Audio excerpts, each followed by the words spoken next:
This is the Practical Homeopathy Podcast, episode number 143 with Joette Calabrese.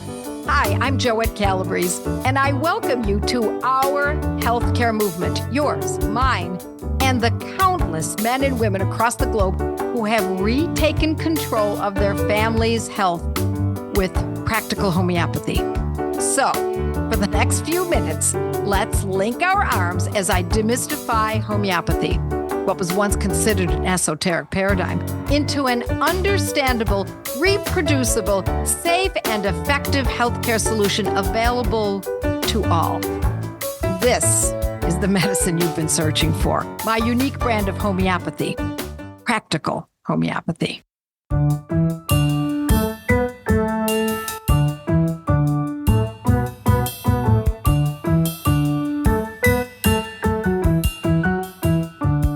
It's Kate. Joette and I are back for another podcast. Hi, Joette.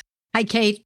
We're going to record this because we were just having a conversation and we thought it was so good that you wanted the listeners to hear this. So let's get into it. This is just off the top of our heads and we're just going to have a conversation about what to do. Should I use a remedy for this? Should I not use a remedy? Should I ignore it? Should I live with it?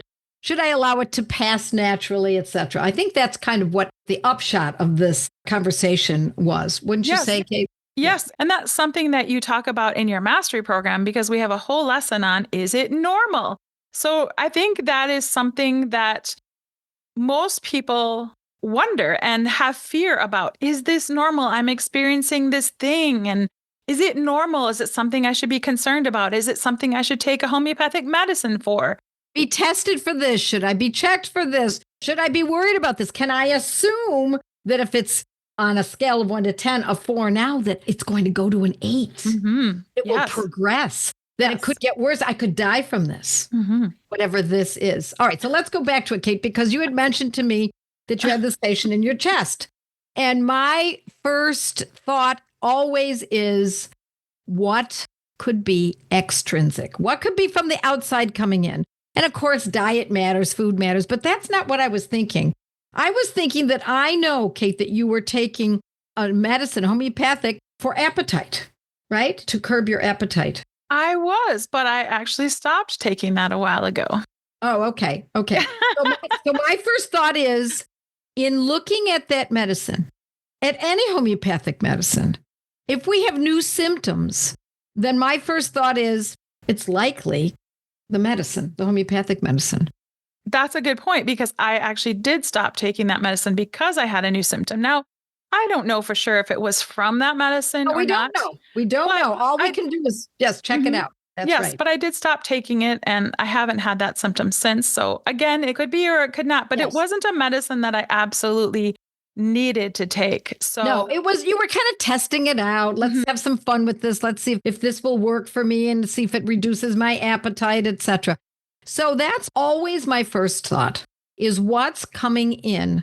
And if there is, whether it's a conventional drug, whether it's a vitamin, a supplement, which are, by the way, often synthetic, or a homeopathic medicine, we do have to consider that, because what we're doing is we are, even if it's for good, to a certain degree, we're manipulating our bodies. And so it would behoove us to consider that the manipulation is working perhaps in other ways.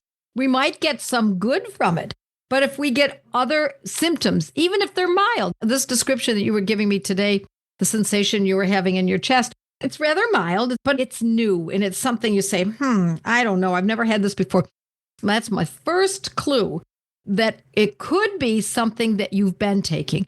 Now, even if you stopped taking that homeopathic, say even 4 days ago, it doesn't mean that it's done. It also doesn't mean that it's still in your bloodstream, but it stimulates the body to make shifts. And as my mother used to say, when we were doing something that she thought we should rethink and rearrange the way we're approaching a subject, she would say, arrange-te, which means arrange yourself. And so in a way, well, she meant that we need to rethink things and to approach a concern, a problem, a condition differently. Rearrange it and rethink it and come to a conclusion.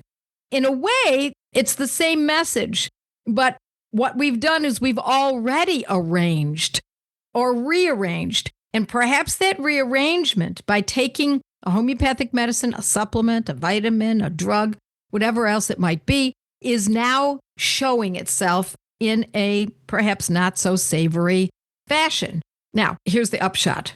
If you had said to me, Kate, I'm having this little sensation in my chest, it's not horrible, and it doesn't feel as though it's of imminent danger, but there it is, and I wonder what it is.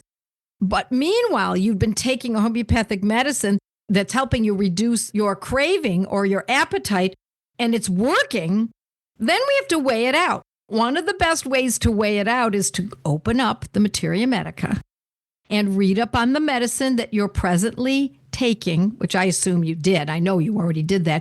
But I would encourage people that anytime they take something, you really should know what you're doing. You should know what the medicine represents. Read up on it and see if any of the symptoms that you're experiencing are noted in the description of this medicine in the Materia Medica. Now we're being intelligent and we are arranging ourselves properly. So I'm not slapping you on the back of the hand, Kate, because I've done the same thing myself so many times that's how I've been able to come to this conclusion, not only in treating myself and my family, but certainly clients and thousands of students. And that's how I can come to a more comfortable conclusion and teach people that if on the other side of this, you're finding that this sensation in your chest outweighs the benefit, or perhaps no benefit quite yet, in taking the homeopathic for the cravings and appetite, it's outweighing in such a way that it makes you uncomfortable. It's time to rethink. It's time to reassess and decide, I think I'm just going to stop this homeopathic medicine and see what comes of that. Or if it's something you're insistent upon, okay, instead of taking it twice daily, you might take it only twice a week and see what comes of it that way. So as I always tell my students, knowing how to use practical homeopathy, in other words, knowing which homeopathic medicines to choose, their potency and their frequency, is the easy part because I give it to you. I just give it out. The hard part is knowing what to do once you've taken it or once you've observed someone else taking it and knowing how to assess what's next. In other words, in a way, it's really case management. You're managing what's coming down the pike. And this is what gives us greater freedom and liberty in understanding how to treat using homeopathy, using practical homeopathy. It gives us more wisdom. It gives us a greater depth of knowledge. And it puts us in a place where we can be a little more confident instead of just, I don't know, what's happening? I have no idea. Now, having said all of this, I'm not going to tell you we absolutely know. These are indicators. This is a way to assess. I'm not telling you that we absolutely know, because what if randomly, out of nowhere, you have a sensation in your chest that's new, that has nothing to do with taking vitamin supplements, a new homeopathic medicine, or a drug? Now, what if it has nothing to do with that? To be honest, we will not know.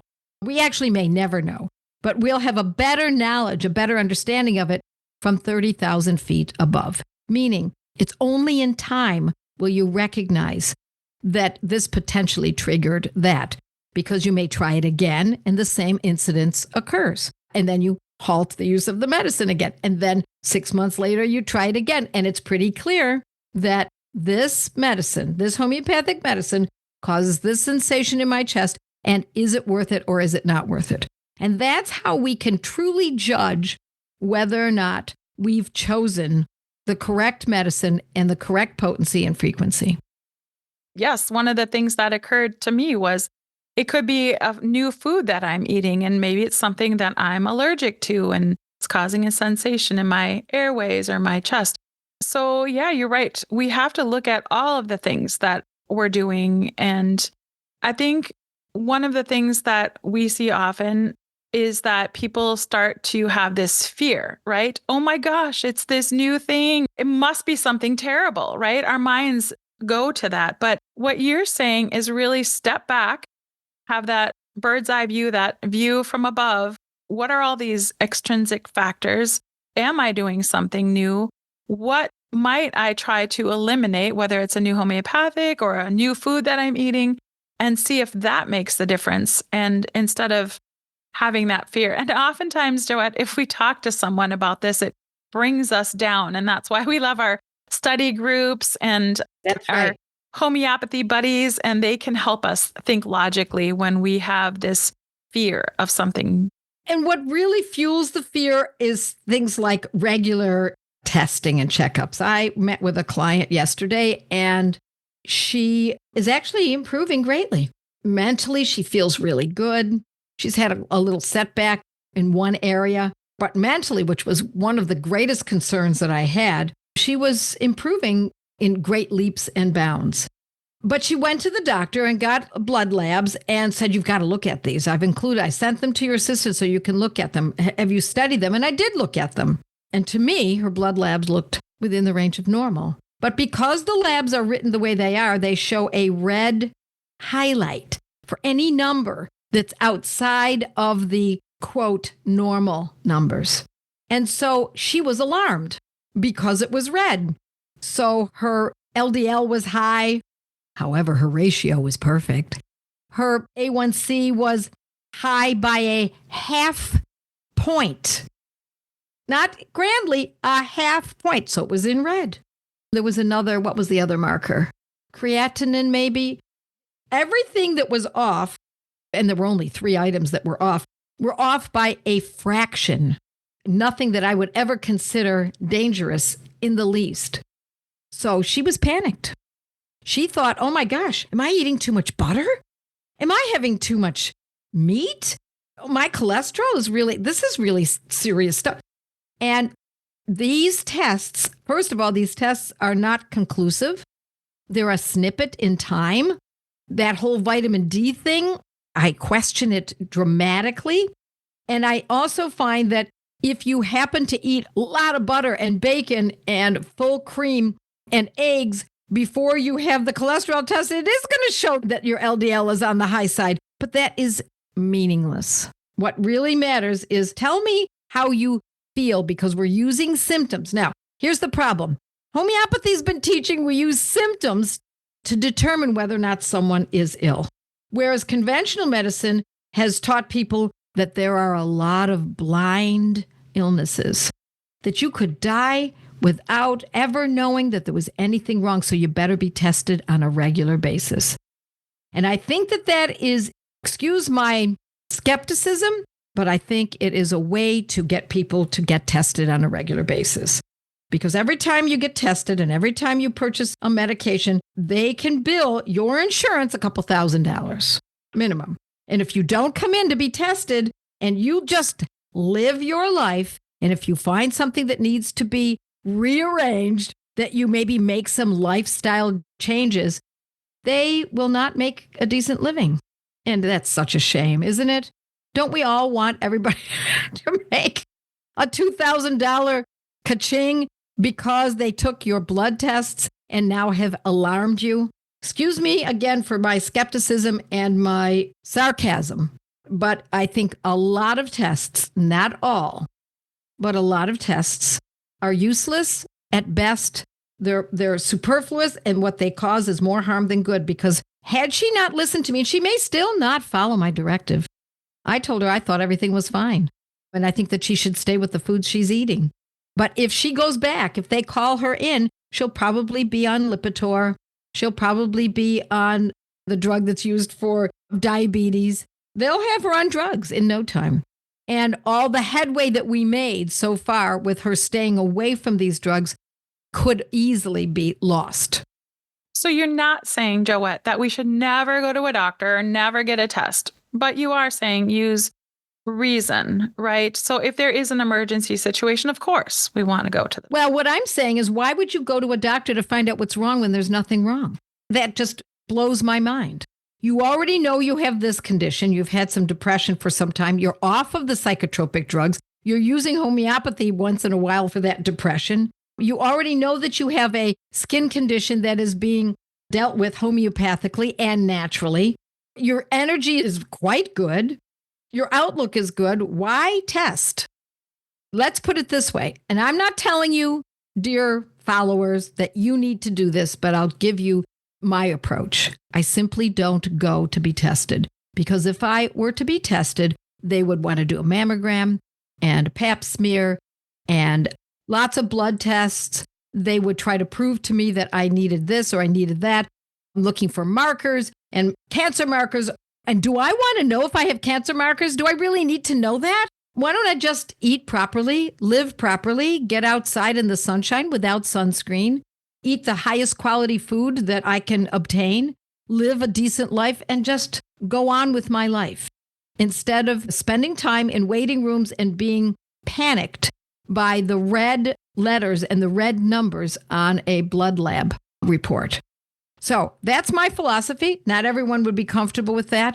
Now, if I had something wrong and I was very concerned about it, and I had already made a lifestyle change that perhaps I'm not following through enough on, and I've already used a homeopathic medicine, and yet still I feel as though I absolutely must know what this is because it's sobering enough, then I might get something tested. But my gosh, I'm going to be 73 in a few weeks. And I have to say, that should be happening to me now, right? By this age, shouldn't this be happening to me? This is not luck that I've gotten this far with this quality of health. It's not luck, my friends. I've educated myself. I was a very sickly young teenager. I was a very sickly 32, 34, 36-year-old woman. And all of that has completely turned around with what I have studied and learned. And that's what I want to share with everyone, should they be interested. That's great. Thank you for sharing, Joette.